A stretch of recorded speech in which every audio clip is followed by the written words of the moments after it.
राधे राधे। मेरे चैनल पर आप सभी का स्वागत करते हैं। आज संतान सप्तमी व्रत है, तो संतान सप्तमी व्रत की कथा पूजन किस तरह से करती है, ये पूजन की तैयारी है। फूल और चावल हाथ में ले लें, कथा सुनना चाहिए। भाद्र माह के शुक्ल पक्ष की सप्तमी को किया जाता है संतान सप्तमी का व्रत।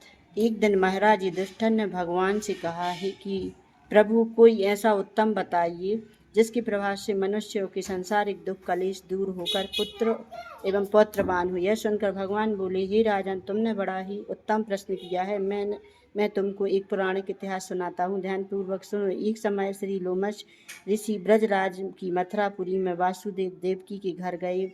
ऋषिराज को आया हुआ देख करके के प्रकार से वंदना तथा सत्कार किया। फिर मुनि के चरणों दक से अपने घर तथा शरीर को पवित्र किया। मुनि प्रसन्न होकर उनको कथा सुनाने लगे। कथा को कहते कहते लोमश ऋषि ने कहा कि हे देवकी, दुष्ट दुराचारी कंस ने तुम्हारे कई पुत्र मार डाले हैं, जिसके कारण तुम्हारा मन अत्यंत दुखी है। इस प्रकार राजा नाहुरसी की पत्नी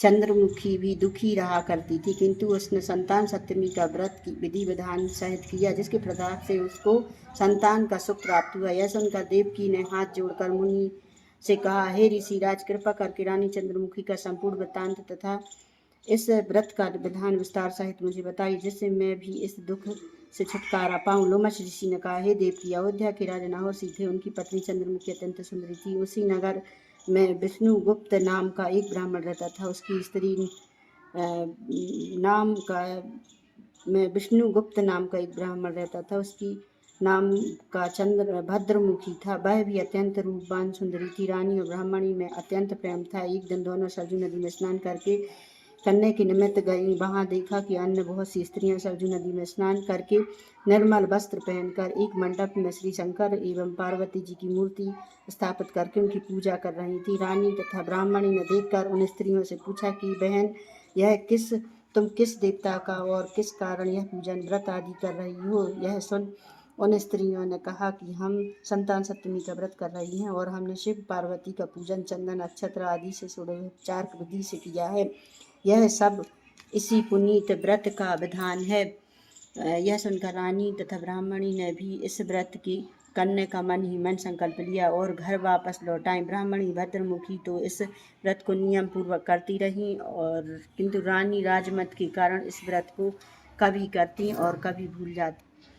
कुछ समय बाद दोनों मर गईं। दूसरे जन्म में रानी ने बंदरिया का और ब्राह्मणी ने मुर्गी की योनि पाई। उधर ब्राह्मणी मुर्ग की योनि में भी कुछ नहीं भूली तथा भगवान शंकर और तथा पार्वती जी का ध्यान करती रही। उधर रानी बंदरिया की योनि में सब कुछ भूल गई। थोड़े समय के बाद इन दोनों ने यह देह त्याग दी। अब इनका तीसरा जन्म मनुष्य योनि में हुआ। उस ब्राह्मणी ने एक ब्राह्मण के यहाँ कन्या के रूप में जन्म लिया तथा रानी ने एक राजा के यहाँ कन्या के रूप में जन्म लिया।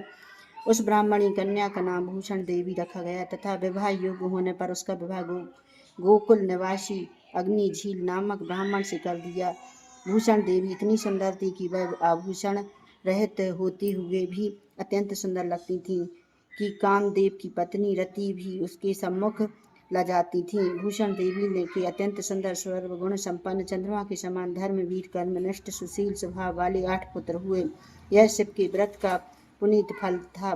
दूसरी ओर शिव विमुख रानी के गर्भ से कोई भी पुत्र नहीं हुआ और निसंतान दुखी रहने लगी। रानी ने ब्राह्मणी में जो प्रीति पहले जन्म में थी वह अभी बनी रही। रानी जब वृद्धावस्था को प्राप्त होने लगी तब उसके एक गूंगा व बहरा तथा बुद्धिहीन अल्पायु वाला एक पुत्र हुआ और 9 वर्ष की आयु में इस क्षण भंगुर संसार को छोड़कर चला गया। अब तो रानी पुत्र शोक में अत्यंत दुखी हो व्याकुल रहने लगी। देवी योग से भूषण देवी ब्राह्मणी रानी के यहाँ अपने सब प्रभाव तथा भगवान नाम को मैं इस जन्म में भी नहीं भूली और निरंतर उस व्रत को नियम अनुसार करती रही। तुम अपने संकल्प को इस जन्म में भी भूल गई। मैं तो समझाती हूँ तुम्हारे ऊपर तो से जो भारी संकट है उसका मात्र कारण यही है, कोई इसका दूसरा कारण नहीं हो सकता। इसलिए कहती हूँ कि आप इस संतान सप्तमी व्रत को करिए, जिससे तुम्हारा यह संकट दूर हो जावे। लोमश जी ने कहा, हे देवी,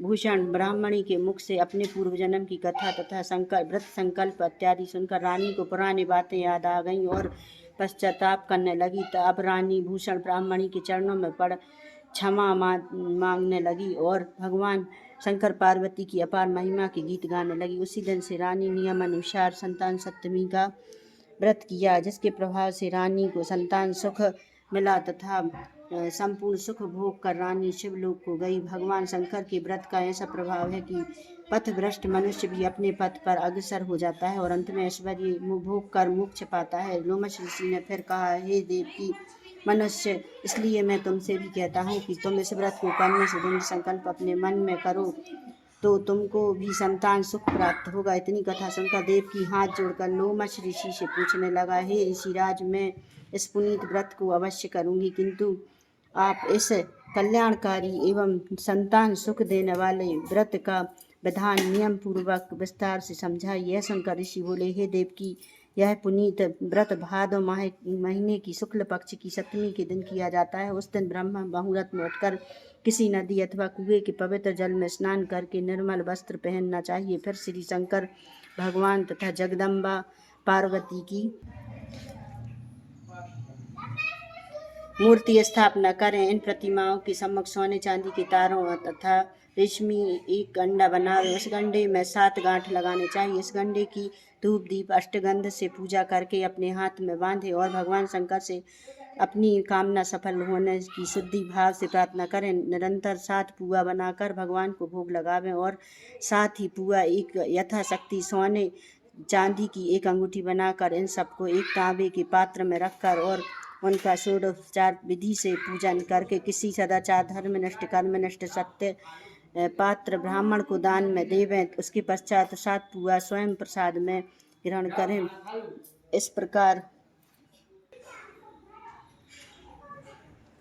इस व्रत का पारायण नियम पूर्वक करने से समस्त पाप नष्ट हो जाते हैं और भाग्यशाली संतान उत्पन्न होती है तथा अंत में शिवलोक की प्राप्ति होती है। देवकी, मैंने उत्पन्न संतान सप्तमी का व्रत संपूर्ण विधान विस्तार सहित वर्णन किया है, उनको अब तुम नियम पूर्वक करो, जिससे तुमको उत्तम संतान प्राप्त होगी। इतनी कथा कहकर भगवान आनंद कंद श्री कृष्ण जी के धर्म अवतार युधिष्ठिर से कहा, हे कि लोमश, इस प्रकार हमारी माता को शिक्षा देकर चलेगा। ऋषि की कथा अनुसार हमारी माता देवकी ने इस व्रत को नियमानुसार किया, जिसके प्रभाव से हम उत्पन्न हुए हैं। यह व्रत विशेष रूप से स्त्रियों को तो कल्याणकारी है ही, परंतु पुरुष को भी समान रूप से कल्याणदायक, संतान सुख देने वाला, पापों नाश करने वाला यह उत्तम व्रत है, जिसे स्वयं भी करें और दूसरों से भी करावें। नियम पूर्वक यह व्रत को करता है भगवान शंकर पार्वती को सच्चे मन से आराधना करता है, वह निश्चय ही अमर यश प्राप्त करके अंत में शिवलोक को प्राप्त होता है। राधे राधे।